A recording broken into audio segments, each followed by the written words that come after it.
7 de la mañana con 2 minutos, estamos de vuelta, amigos. Seguimos con más en la pantalla de Unción Televisión. Es momento de acá en el informativo Primera Hora. Queremos dar la bienvenida en esta mañana a un tema que sin duda dará mucho de qué hablar por algunos días más, el post ya de la consulta popular.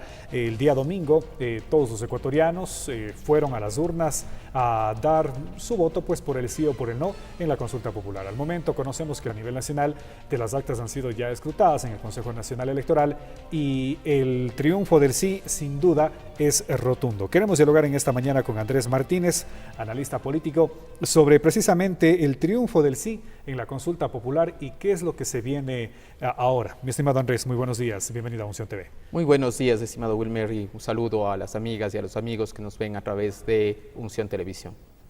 Le mencionaba extra cámara, ¿no? Mucho se ha dicho ante el anuncio de que 2 de las preguntas irán directamente a la Asamblea Nacional para su ejecución. Hablamos de la pregunta 3, que habla de la reestructuración del Consejo de Participación Ciudadana y Control Social, y la 6 de la Ley de Plusvalía. La gente dice, y le dan la razón, pero usted me acaba de explicar que no es así, de que supuestamente la 3 no era necesario que se consulte al pueblo, ni tampoco la 6, sino directamente se va a hacer en la Asamblea Nacional como lo van a hacer ahora. ¿Qué pasa con la pregunta 3 concretamente? De manera particular, la pregunta 3 relacionada con la reestructuración y una nueva forma de elección del Consejo de Participación Ciudadana y Control Social. Es importante darnos cuenta que votamos. Si bien es cierto, había una parte específica que decía, ¿está usted de acuerdo con la cesación de las autoridades y por la elección de unas nuevas? Existía un anexo y en ese anexo obviamente el cambio que se tiene que dar no es tan sencillo.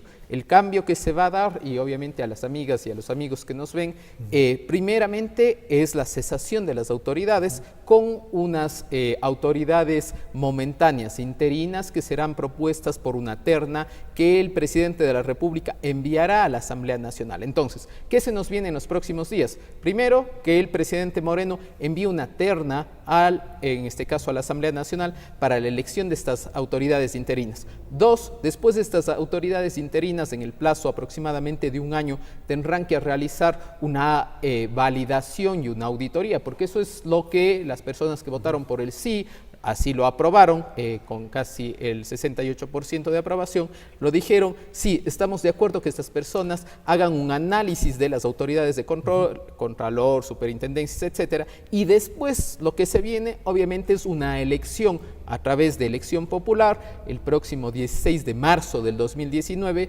cuando se elijan las autoridades de los gobiernos autónomos descentralizados, alcaldes, prefectos, etcétera. Nosotros también votaremos por quiénes serán las nuevas autoridades de este consejo.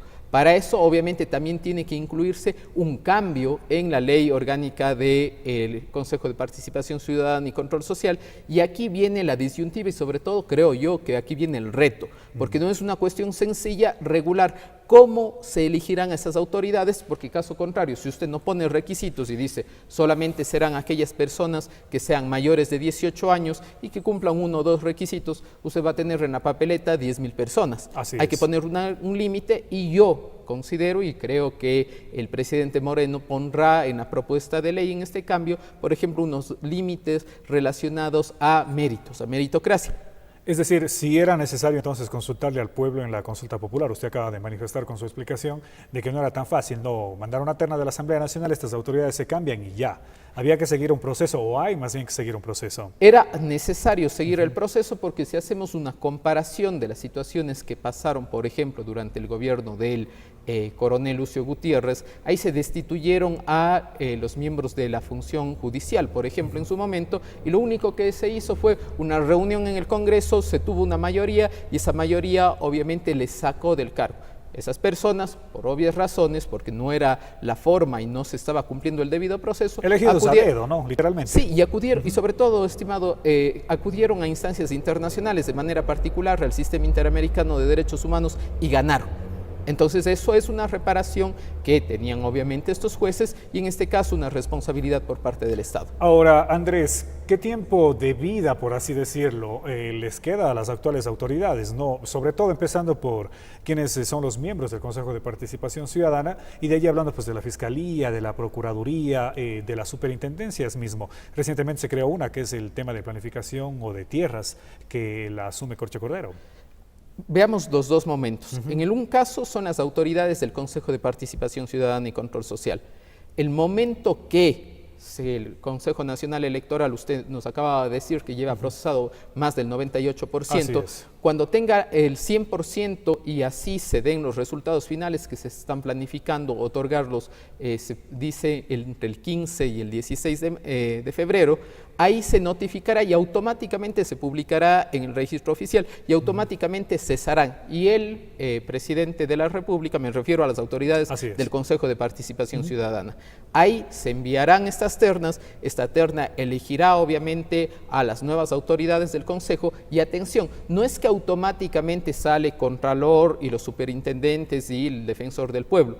Tienen la potestad, entiendo yo, que lo harán de una manera técnica, esperamos todos los ecuatorianos que así sea, y de una manera madura y democrática, que se analice realmente si estas personas están cumpliendo o no, obviamente con las responsabilidades a ellos asignadas, y podrán, ojo, que tienen la potestad de terminar sus funciones o en su defecto dejar que terminen sus periodos. Usted hacía referencia precisamente a una de las últimas superintendencias creadas, efectivamente tiene un plazo para el cual fue electa esa autoridad. Sin embargo, en la votación se dijo que estas nuevas autoridades podrán, si así lo consideran, insisto, esperemos que lo hagan de manera técnica, poderlo suspender en cualquier momento. Si es que no están cumpliendo con su papel, ¿no? En el supuesto que no estén cumpliendo así con su papel. Ahora, vamos con la pregunta número 6, que también va directamente a la terna de la Asamblea Nacional, porque las otras ya sabemos cuál es el proceso.